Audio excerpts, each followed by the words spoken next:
Good afternoon and Happy New Year. Today is January the 2nd, and in just a few days we're going to have students back in the hallways and in the classrooms. As a matter of fact, you better be prepared on January 6th to start our second semester in Swain County. Now, as we start the second half of the year, I've had some requests that we talk about school bus safety just a little bit, and maybe not so much about student activity or behavior on the bus, but driver behavior around the bus, because we seem to continue to have a problem with some people who don't pay attention to the stop arms and the lights and the surroundings of the road whenever they're approaching a bus that's either loading or unloading. So today I've asked First Sergeant Mike McCleod to come and to help us understand some of the nuances perhaps of what we need to remember for bus safety. So Officer McCleod, thank you for being here today. Well, thank you for having me, Mark. Would you please tell us some of the places that you seem to have a higher incidence of stop arm violations with our yellow school buses? Typically, we see the largest number of violations occur within the municipality of Bryson City or any congested area in which the driver has other distractions, such as the red lights or parked cars or oncoming vehicles like that, and they don't pay attention to the fact that school buses are loading or unloading children in those municipal areas because there are residential areas within that. So typically, our highest incident of violations tend to occur within the more crowded, more congested areas of Swain County. And I would imagine, Officer McCleod, that those times probably happen whenever there is more going on in town, which would more than likely be the afternoons. That is the case, yes, sir. We have a higher incidence of violations, typically later in the day when all traffic is in town, but it's not limited to that. Certainly in the mornings when the buses are picking up students. We've got everybody going to work, going to school, and typically not paying as much attention to their surroundings as they should. And that's compounded in the mornings here right now because of the daylight factor. Normally when our students are getting on in the mornings, there is no daylight or limited daylight. Correct. So that restricts your vision to begin with. That's correct. And it also increases the opportunity to miss the fact that a student doesn't always enter the bus from the right side of the road. That's correct. There are times whenever a student may come across from what would be the driver's side of the bus and actually has to cross the oncoming traffic line as well. True? That's correct. And that's typically when we have our 2 and 3 lane areas in which we don't have an opportunity to pick up on the same side of the road on which the child lives. And so the child has to cross the street. And there again, when you have low visibility in the dark or inclement weather, that's always a possibility that you don't see the child, and especially if you're not paying attention to your surroundings like we would want you to. And that's one of the things that I would like to draw attention to, because we try very hard through our bus transportation personnel to make sure that the students are entering the bus from the right side. Correct. There are times when they can't, obviously, and there are some particular times when we would never ask them to cross the road.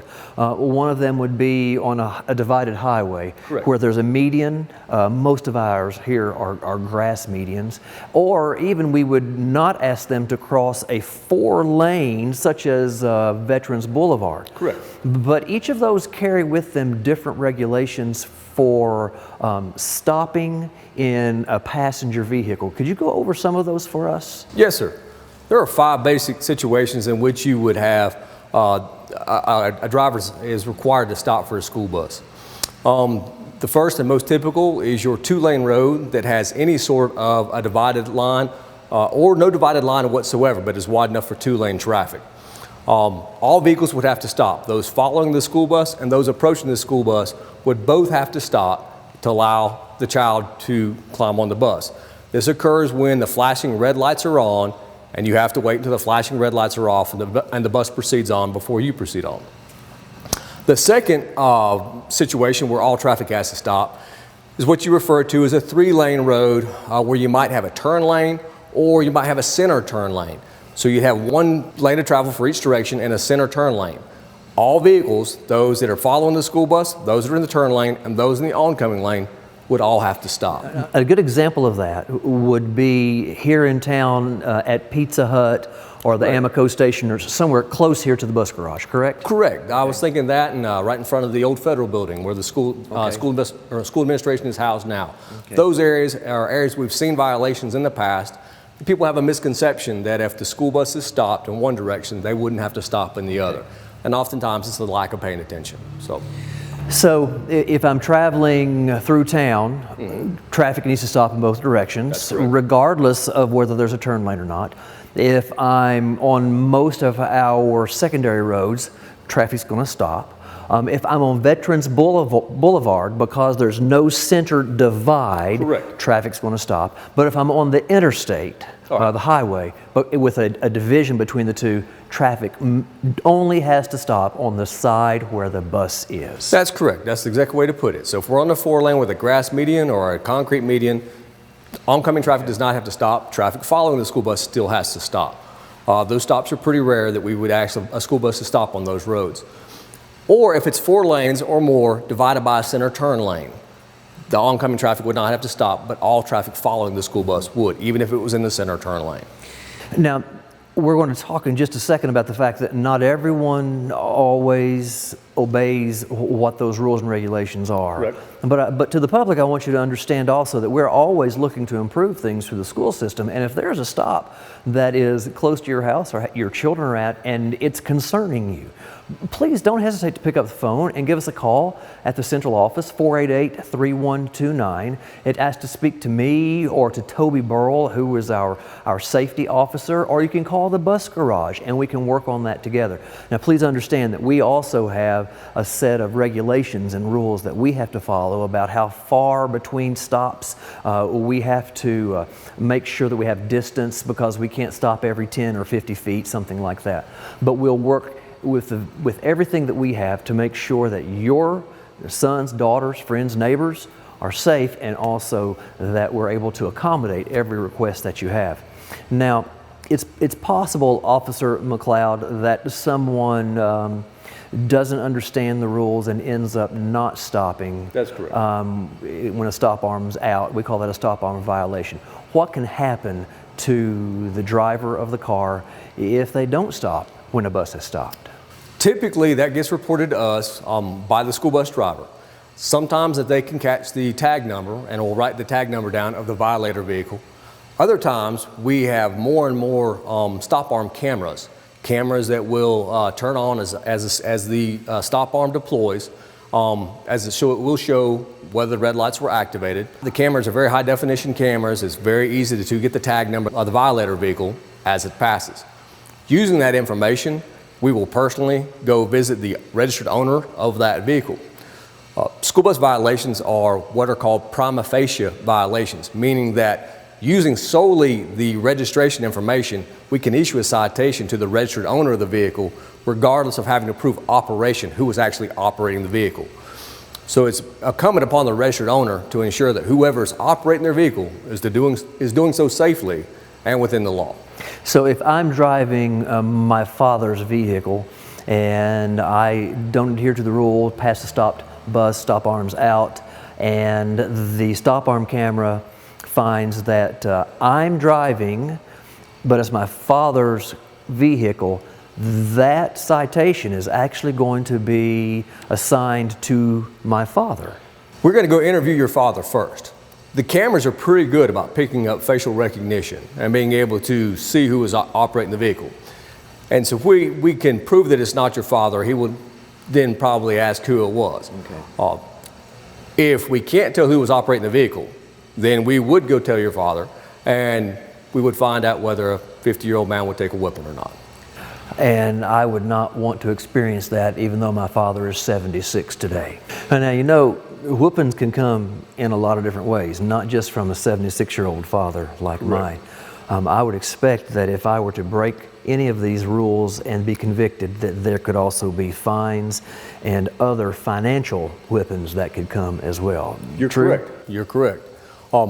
First of all, that stop arm violation conviction results in 5 driver's license points, which is the most driver's license points that you can get barring that's short of a DWI conviction. You only need 7 points to revoke your license for a year. So 5 out of 7 points is a substantial amount of points. In addition to that, there will be fines and a court cost assessed by the judge. Those fines generally are around $200 plus a court cost, which is $180 or so. So the total can be fairly high. If you have an attorney to represent you, those are additional costs. That's for a violation in which somebody just passes the school bus. A violation in which results in a collision, a property damage only collision, the ramifications are much greater. The fines are much higher and the level of punishment is higher.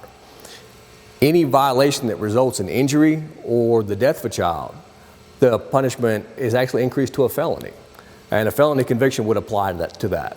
And there would probably more than likely be some jail time in addition to a large number of fines, not to mention which the guilt that person would have to live with for the rest of their lives. And I think that, again, I want to go back to the idea or the thought that we're dealing with the lives of students. That's correct. And they are so precious to everyone. And to have to live with the knowledge that my lack of attention has either damaged or perhaps caused the death of a student is something that is probably a greater punishment than any fine that we could ever see. That's true. Regardless of who's driving the vehicle, the owner of that vehicle is going to assume responsibility until a certain point. And we have those stop arm cameras on some of our buses. Now, to be truthful, I don't know which ones we do and which ones we don't. What I would do, though, is I would treat every bus as though there's a camera there, and more importantly, I would treat every bus as though there are students on there, because what we're trying to do is take care of our most precious commodity. Absolutely. And those are our sons and our daughters. Correct. Officer McCleod, is there anything else that you would like to add today as a request or a warning to anyone who may be watching this?